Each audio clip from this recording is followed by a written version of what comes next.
Hello दोस्तों, मैं सिमानी मुक्कू। वैसे तो मैं किस्से, कहानी और उपन्यास लिखती हूँ। बस अपने से कलेक्शन से आप सभी के लिए लेकर आई हूँ अपना पहला उपन्यास देवदासी। आइए बढ़ते हैं देवदासी के अगले चैप्टर की तरफ। देवदासी चैप्टर 38। सामने का मंजर देखकर पंडित जी, कार्तिकेय, लक्ष्मी और देविका सभी वहीं के वहीं जम जाते हैं अपनी जगहों पर। लक्ष्मी की धमनियों का खून मानो बर्फ हो गया था। सभी पत्थर के पुतले बन जाते हैं। पंडित जी के माथे पर बिना कष्ट पसीने की बूंदें उभर आईं। सामने अनंतनाग अपने पहलवानों के साथ अपने मूंछों को ताव दिए हुए बड़ी बड़ी आंखों से कार्तिकेय को घूर रहा था। अनंतनाग की आंखों से क्रोध टपक कर बाहर आ रहा था। उसके सर पर खून सवार था और लगातार कार्तिकेय को घूरे जा रहा था। कार्तिकेय भी पूरी निडरता से अपने अप्पा की आंखों में आंखें डालकर सामना कर रहा था और उसके होठों से अनायास ही बड़ी मायूसी से अप्पा शब्द निकला। अनंतनाग अपने बेटे को देखते हुए होठों से अनर्गल गाली बुदबुदा रहा था। अनंतनाग धीरे से चलते हुए कार्तिकेय के पास आकर खड़ा हो जाता है। कार्तिकेय के कंधे पर जोर से हाथ रखता है। इससे कार्तिकेय का शरीर वहीं खड़े खड़े थोड़ा हिल जाता है। अपने पिता के पास आने से एक क्षण के लिए कार्तिकेय भी डर जाता है। बड़ी ही भारी मस्करी आवाज़ में अनंतनाग अपने बेटे से कहता है, कहाँ की तैयारी हो रही है? तुम अपने गांव आए हो और अपने अप्पा से मिले बिना ही चले जाओगे? अरे बेटा, मुझे एक बार तो कहते तुम यहाँ आने वाले हो। मैं तुम्हारे आने की खुशी में पूरे गांव में मिठाई बंटवाता। साथ में इस प्यारी देवदासी को भी लेकर आए हो। बहुत अच्छा किया बेटे। और अपने बेटे की पीठ थपथपाने लगा। आखिर तुमने साबित कर ही दिया, तुम मेरे बेटे हो। तुम अनंतनाग के बेटे हो। वैसे तुम मुझसे मिलने क्यों नहीं आए बेटा? और इस बेजान देवदासी को कहाँ ले जा रहे हो बच्चे? कार्तिकेय निशब्द अनंतनाग के सामने खड़ा था। अब उससे नीलवेणी का भार उठाया नहीं जा रहा था। कार्तिकेय के हाथों में दर्द शुरू हो गया था। तभी अनंतनाग बड़ी बड़ी आंखें कर पंडित जी की तरफ देखता है। पंडित जी बेचारे पहले से ही पसीने लथपथ हो चुके थे। वो कार्तिकेय के पास आए। उन्होंने कार्तिकेय से नीलवेणी को अपने हाथों में ले लिया और जैसे तैसे कर मंदिर में वापस जाने लग गए। पंडित जी के पीछे चुपचाप सहमी सी देविका भी हो ली। लक्ष्मी घबराते हुए उन दोनों को जाते हुए मुड़कर देखने लगी। अब अनंतनाग का गुस्सा फूट पड़ा। अनंतनाग ने एक ही क्षण में अपना हाथ उठाकर बिजली की गति से लक्ष्मी को एक जोरदार का थप्पड़ गालों पर रख दिया। लक्ष्मी कुछ समझ पाती इससे पहले वो ज़मीन पर धूल में गिर गई। कार्तिकेय पलक झपकते लक्ष्मी को उठाने उसके पीछे मुड़ा और ज़ोर से गुस्से में अप्पा चिल्लाया। कार्तिकेय के लक्ष्मी के पीछे उसके कंधों पर हाथ रखा। लक्ष्मी ने अपना चेहरा ऊपर किया। थप्पड़ की वजह से एक तरफ के बाल चेहरे पर आ गए थे उसके, और उसका चेहरा और बाल दोनों धूल से मलिन हो गए थे। एक क्षण के लिए उसे कुछ सुनाई नहीं दे रहा था और कानों में मानो घंटियां बजने लगी। लक्ष्मी के गाल पर अनंतनाग का पूरा हाथ छप चुका था। उसके गाल पर उंगलियों के निशान लाल बनकर एक ही क्षण में सूज गए थे, मानो किसी ने गाल पर कोई चित्र बना दिया हो। लक्ष्मी बजीर सी हो गई थी। उसका दिमाग सुन्न पड़ चुका था और जब उसने नीचे अपने कपड़ों की तरफ नज़र की तो वो भीग चुके थे। बिन कहे पलकों से आंसू बरस रहे थे। धूल से सने चेहरे पर आंसुओं की धार अपना निशान बना रही थी। कार्तिकेय ने लक्ष्मी को कंधों से पकड़कर ऊपर उठाया। तुम ठीक हो लक्ष्मी? पर लक्ष्मी कुछ सुन नहीं पाई। कोई प्रत्युत्तर नहीं आया उसके पास से। एक ही क्षण में लक्ष्मी ऊपर से नीचे तक स्वच्छ से मलिन हो चुकी थी। लक्ष्मी के कपड़े गीले होने की वजह से लक्ष्मी दोनों हाथों से गीले कपड़ों को छुपाने का विफल प्रयास कर रही थी, जो कार्तिकेय ने देखा। कार्तिकेय बड़े प्यार से लक्ष्मी के माथे पर हाथ फेरता है और अपने अप्पा की तरफ गुस्से भरी नज़रों से देखने लग गया। अनंतनाग वही खड़ा खड़ा एक कुटिल, एक जहरीली हंसी हंस रहा था। आपने ठीक नहीं किया अप्पा। मैं आपको छोड़ूंगा नहीं अप्पा। तू चूज़ा अभी अंडे से बाहर नहीं आया और अपने बाप को धमकी देता है। अनंतनाग अपने पहलवानों को इशारा करता है। वो काले सांड जैसे पहलवान आकर लक्ष्मी की दोनों बाहों को पकड़ लेते हैं। कार्तिकेय घूसा पहलवान को मारता है। बेचारा कार्तिकेय। उस पहलवान को इससे कोई फ़र्क नहीं पड़ा। उल्टा उस पहलवान ने कार्तिकेय को सामने 2 दे मारे। दोनों पहलवान लक्ष्मी को पकड़कर उसी खेत वाले घर में ले जाने लगे और कार्तिकेय चिल्लाता हुआ उन पहलवानों के पीछे लक्ष्मी को बचाने के लिए चल पड़ा। लक्ष्मी, लक्ष्मी, छोड़ो लक्ष्मी को। अनंतनाग भी उनके पीछे चल पड़ा। एक वक्त पर तो रास्ते में चलते हुए कार्तिकेय अपने अप्पा यानी अनंतनाग के पैरों में गिर गया। हाथ जोड़कर गिड़गिड़ाने लगा, अप्पा, मैंने आज तक आपसे कुछ नहीं मांगा। आपने जो कहा, जैसा कहा मैंने किया। बस पहली बार और आखिरी बार मांग रहा हूँ, कृपा करके लक्ष्मी को छोड़ दीजिए। मैं आपके खिलाफ़ केस भी वापस ले लूँगा। हम शहर चले जाएंगे वापस, फिर कभी नहीं आएंगे और मैं कभी आपके आड़े भी नहीं आऊँगा अप्पा। पर अनंतनाग तो पत्थर का बना हुआ था। उसे अपने बेटे के गिड़गिड़ाने से कोई फ़र्क नहीं पड़ा। ज़मीन पर घुटनों पर बैठे हुए अपने बेटे को क्रूर अनंतनाग ने उसके बालों से खींचकर उठाया। तुमने मुझे क्या बच्चा समझ के रखा है? तुम मुझे मीठी मीठी बातों में फुसला दोगे, मीठी गोलियां दोगे और मैं तुम्हारी बात मान जाऊंगा? तुम तो मेरे बेटे कहलाने के लायक नहीं हो। तुमने तो हमारी 7 पुश्तों का नाम मिट्टी में मिला दिया मेरे खिलाफ जाकर। तुम मेरे बेटे नहीं, तुम सपूत नहीं, कपूत हो, कपूत। और उसके बालों से अपना हाथ छुड़ाकर उसे दूर धकेल देता है। कार्तिकेय खेतों में जा गिरता है। वही लक्ष्मी को 2 पहलवान आगे आगे ले जा रहे थे और लक्ष्मी पीछे मुड़कर कार्तिकेय को देखकर चिल्ला रही थी, कार्तिकेय जी, कार्तिकेय जी, आप मेरी चिंता मत करिए, आप चले जाइए यहाँ से, वरना ये लोग आपको भी नहीं छोड़ेंगे। कार्तिकेय गिरकर फिर से अपने अप्पा के सामने आकर खड़ा हो जाता है। अनंतनाग पीछे एक और पहलवान को इशारा करता है।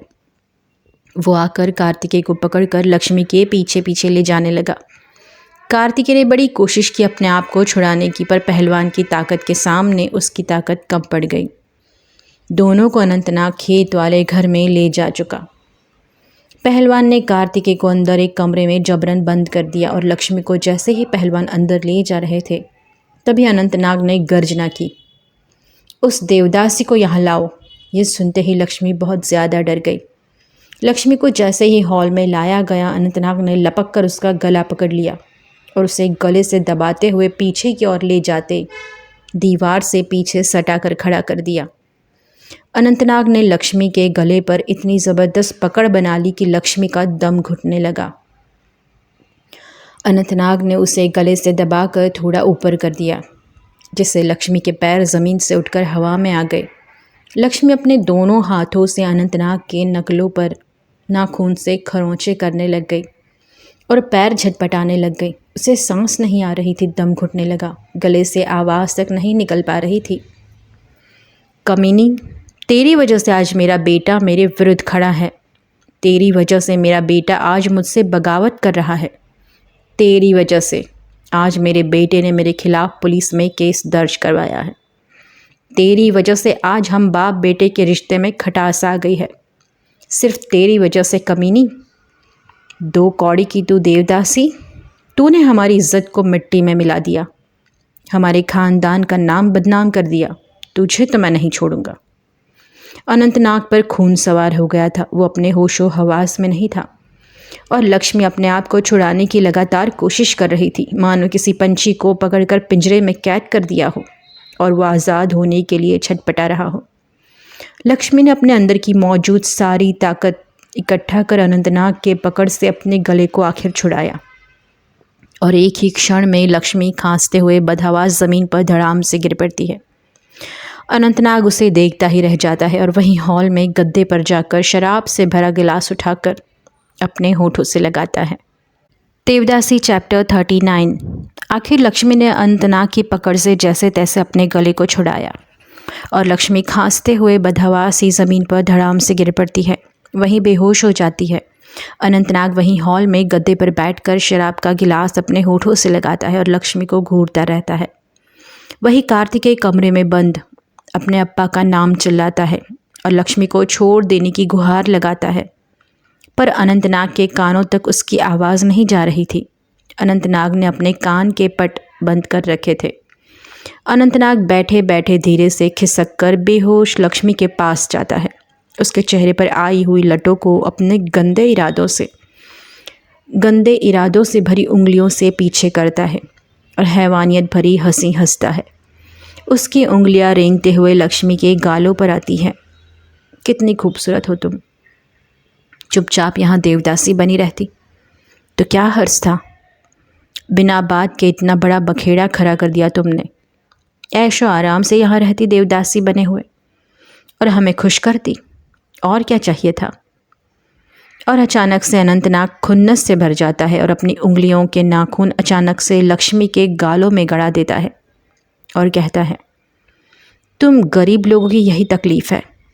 आसानी से तुम लोगों को कोई सुख सुविधा मिल जाए तो तुम्हें उसे भोगना नहीं है, और ज़मींदारों के पास आकर तुम्हारे अप्पा अम्मा गरीबी का रोना रोते हैं, और जब हम मदद करते हैं तो उस पर तुम जैसी देवदासियाँ लात मारकर चली जाती हो। तो उसकी सज़ा तो तुम्हें मिलेगी, ज़रूर मिलेगी। तिल तिल कर तड़पाऊंगा तुम्हें मैं। धीरे धीरे अनंतनाग की उंगलियां अब गालों से हटकर उसके गले को सहला रही थी। गला दबाने की वजह से निशान पड़ गए थे गले पर। उसे हवसखोर अनंतनाग सहला रहा था। गले से नीचे उसकी उंगलियां लक्ष्मी के वक्षस्थल पर चली गई। वहाँ से आगे चलती हुई वो हवसखोर उंगलियां उसकी बाहों को सहलाने लगी। बाहों का रास्ता काट लक्ष्मी के नितंबों पर आई, मानो अनंतनाग के अंदर एक हवसखोर पिशाच की आत्मा आ गई थी। रेंगते हुए उसके हाथ जांघों से लेकर घुटनों पर आ गए, घुटनों को पार कर पिंडलियों के पास आ गए और नीचे जाकर उसके तलवों को चूमने लग गया। अभी अनंतनाग का हाथ लक्ष्मी की साड़ी खींचने की तरफ गया ही था कि तभी अनंतनाग के सर पर जोर से चोट लगने की वजह से वही बेहोश हो गया। कुछ वक्त बाद लक्ष्मी को होश आ जाता है। लक्ष्मी अपने आप को गाड़ी में पाती है। लक्ष्मी अपनी आंखें मलकर दोबारा देखती है। ड्राइविंग सीट पर मूर्ति बैठा था और उसके पास कार्तिकेय। लक्ष्मी को अपनी आंखों पर भरोसा नहीं हो रहा था। लक्ष्मी खिड़की से बाहर झांकती है तो उनकी गाड़ी गांव छोड़कर हाईवे पर चल रही थी। लक्ष्मी के पास बगल में कोई नहीं था क्योंकि लक्ष्मी खुद बेहोश होने की वजह से पिछली सीट पर उसे सुलाया गया था। कार्तिकेय जी, लक्ष्मी पुकारती हैं। अपना नाम सुनकर कार्तिकेय मुड़कर तुरंत पीछे देखता है और बढ़िया सी मुस्कान उसके चेहरे पर पसरी होती है। अरे लक्ष्मी, तुम जाग गई? कैसा लग रहा है तुम्हें? तुम बेहोश हो गई थी ना? लक्ष्मी अब भी कोई जवाब ही नहीं दे रही थी। वो अविस्मरणीय भाव से कार्तिकेय और मूर्ति को ताके जा रही थी। कार्तिकेय उसके चेहरे पर बड़ा सा प्रश्न चिन्ह देखकर समझ जाता है लक्ष्मी कुछ असमंजस में है। लक्ष्मी के मन में बहुत से सवाल उमड़ घुमड़ रहे थे। तुम यही जानना चाहती हो ना, हम यहाँ कैसे, हम हमारे अप्पा के चंगुल से निकलकर कैसे वापस आ गए? और एक खुशखबरी बताऊं तुम्हें, अब हम शहर अपने घर जा रहे हैं। पर लक्ष्मी को तो गांव में क्या हुआ वो जानने की उत्सुकता थी। तो सुनो लक्ष्मी, कार्तिकेय कुछ कहने जाता है। उससे पहले बीच में मूर्ति बोल पड़ता है। अरे लक्ष्मी, वो क्या बताएगा, वो तो खुद अंदर कमरे में बंद था। मैं बताता हूँ, आखिर एक भाई ने अपनी बहन की रक्षा की है। और उसके चेहरे पर एक मुस्कान आ जाती है। तो ऑफिशियली तो मेरा ही हक बनता है तुम्हें स्टोरी सुनाने का। ये कार्तिकेय तो कुछ काम का नहीं है। मूर्ति उसकी टांग खिंचाई करते हुए हंसने लगा। लक्ष्मी के धीरज का अंत आ चुका था। अरे भैया, कोई भी बताओ, पर बताओ तो सही। मूर्ति कहता है। तो सुनो लक्ष्मी, आज की हमारी एडवेंचरस भरी कहानी, जिसमें हमने एक हीरो और एक हीरोइन को बचाया है, वो भी अपनी जान की बाजी लगाकर। लक्ष्मी सुनने के लिए स्वीकृति में उतावली सी अपनी गर्दन हिलाती है। कार्तिकेय मूर्ति के कंधों पर मजाकिया अंदाज में मारता है। तुम लोग जब यहाँ आए थे तभी मेरा मन मान नहीं रहा था, तो मैंने इंस्पेक्टर राघवन को फ़ोन करके सारी बातें बता दी थी। और ऊपर से कार्तिकेय का फ़ोन भी नहीं लग रहा था और हम लोग यहाँ आने के लिए निकल गए, क्योंकि तुम्हारी और कार्तिकेय की सुरक्षा की जिम्मेदारी तो पुलिस पर ही है ना। तुम्हें सिक्योरिटी दी गई है और नीलवेणी को भी सरकारी गवाह बनाना है और वो कोमा में जा चुकी है, तो इंसानियत के नाते उसकी चिंता हो रही थी। इंस्पेक्टर राघवन और मैं यहाँ आने के लिए सुबह निकले। इंस्पेक्टर राघवन अपनी टीम के साथ यहाँ आए हैं। लक्ष्मी बड़े ही ध्यान से मूर्ति को सुन रही थी। बिना रुके वो आगे बोले जा रहा था। तुम जब हॉल में बेहोश पड़ी थी लक्ष्मी, तो कार्तिकेय के अप्पा गलत इरादे से तुम्हारे पास बैठे हुए थे। ये सुनकर लक्ष्मी अपनी नज़रें नीचे कर लेती है और कार्तिकेय अपनी आंखें भींच लेता है। और हाँ, पहले हम मंदिर गए थे, वहाँ पंडित जी से पता चला कि तुम लोग यहाँ हो, तो मैं और इंस्पेक्टर राघवन, उनकी पूरी टीम छुपते छुपाते यहाँ आ गए। पहले तो यहाँ के चौकीदारों को निशाना बनाया, उसके बाद में घर में घुसे। ज़मीन पर तुम्हें बेहोश पाया, तुम्हारे पास अनंतनाग बैठा हुआ था और वो कुछ कर पाया उसके पहले ही इंस्पेक्टर राघवन ने आकर बंदूक के पिछले हिस्से से उसके सर पर वार किया और वो वहीं बेहोश हो गया। लक्ष्मी की आंखों से आंसू ढुलक गए। तुम चिंता मत करो लक्ष्मी, तुम्हारे साथ कुछ भी गलत नहीं हुआ है, तुम एकदम सही सलामत हो। लक्ष्मी की नज़रें शर्म के मारे अब भी नीचे गड़ी हुई थी। मैं अंदर कार्तिकेय को ढूंढते ढूंढते गया और एक कमरे में मुझे इसकी आवाज़ आई। मैंने फट से दरवाज़ा खोल दिया, इसे बाहर निकाला।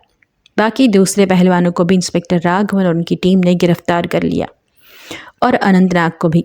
सुनते सुनते लक्ष्मी का गला भर आया और कार्तिकेय भी उदास सा हाईवे को ताके जा रहा था। बस कुछ बेचैनी के साथ लक्ष्मी भरे हुए गले से बोली, और अक्का, उनका क्या हुआ भैया? तुम उनकी चिंता मत करो लक्ष्मी, उन्हें इंस्पेक्टर राघवन की गाड़ी में सुलाया गया है। अब तुम भी बेहोश थी और तुम्हारी अक्का भी, तो भला एक सीट पर मैं दोनों को कैसे सुलाता? ये कहकर मूर्ति ज़ोर से हंस पड़ा। क्या भैया आप भी? लक्ष्मी ने झूठ मूठ का गुस्सा दिखाया और उसके चेहरे पर भी एक प्यारी सी मुस्कान तैरने लगी। उसके दिल को सुकून था कि वो अक्का को अपने साथ ले जा रही थी। सुनसान रास्ते पर इंस्पेक्टर राघवन की 2 गाड़ी और उनके पीछे मूर्ति की गाड़ी अपनी मंजिल को पाने के लिए आगोश में चली जा रही थी। लक्ष्मी तो अनंतनाग के चंगुल से बचकर निकल गई। क्या वो सही सलामत शहर पहुंच पाएंगे? और पहुंचने के बाद अगला कदम उनका क्या होने वाला है, जानने के लिए बने रहे मेरे उपन्यास देवदासी के साथ। धन्यवाद।